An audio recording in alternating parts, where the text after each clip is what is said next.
Yan, sa taas yan.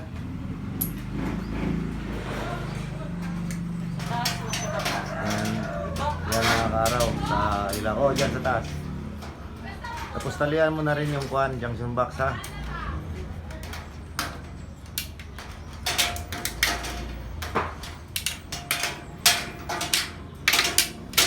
Oh, yan. Doon may palusot na. Gagaya pa rin nung isa. Yan. Yan, huwag na dyan. O, sige, pwede rin. Itaas mo na yan.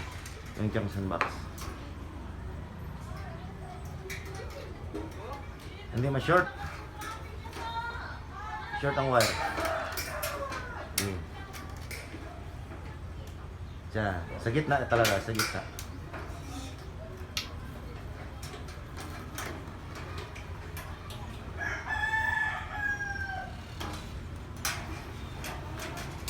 Sige, hayaan mo muna yan. Mamaya na pag na lambrihan mo na yung kuhan. I-rebits pa man natin yan.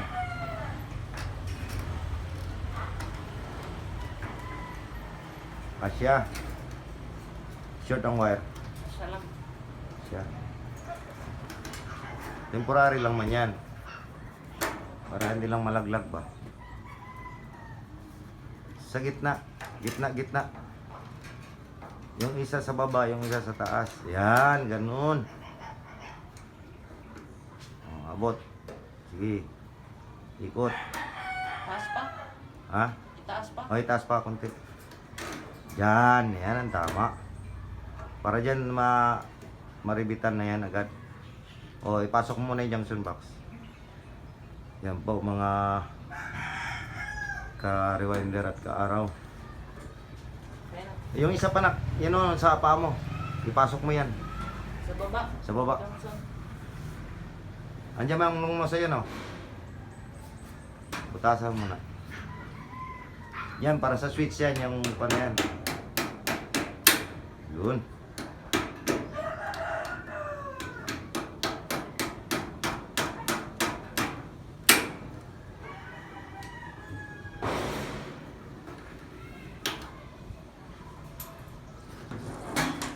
Yan.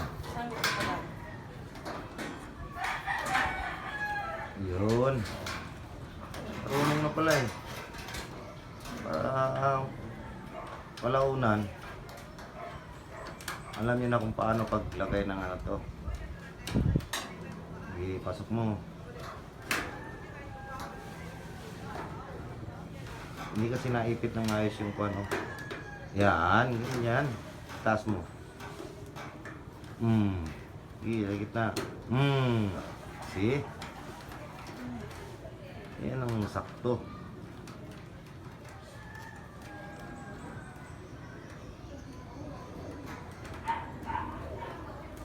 Buti luwangan mo pa yung kuan, wire. Para mapasok mo na. Itong isa, meron na sa ilaw.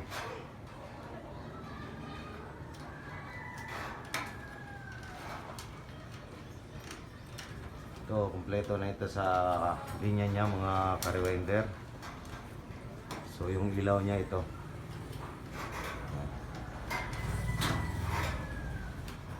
So bali hindi ko na pinadaan doon sa tabi para hindi na magasto ng wire at saka flexible hose.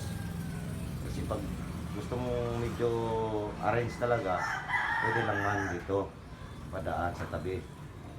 So sa wire naman, doon ka naman maano to, madali sa haba ng wire.